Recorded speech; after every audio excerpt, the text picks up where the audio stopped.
Hello everyone, welcome back to my channel. Today ay magluto naman tayo ng simpleng ulam, steamed egg, basic cooking. 3 pirasong itlog, and then lagyan ng chicken powder at konting asin, and then mix well.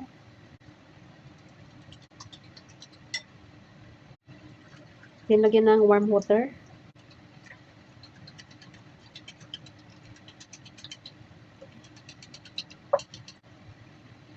Then lagyan ng chicken broth. Then mix well. After mahalo na mabuti, strainer natin ng 3 beses.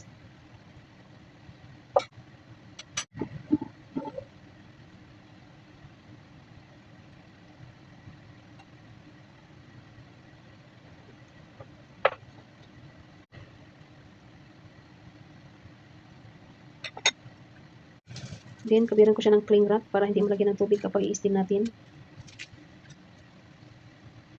Nagpakulo na ako ng tubig, i-steam ito ng 10 minutes in medium flame. After 10 minutes, turn off the flame and then i-rest muna siya ng 10 minutes. Huwag muna i-open yung cover sa cooking pan and let it cool a bit. Then after resting for 10 minutes, ito na siya, tanggalin yung takip. Then tanggalin yung cling wrap. Then lagyan ng spring onion sa top. Then lagyan ng used na mantika. Yan, ganito lang ka-basic. It's done. It's ready to serve.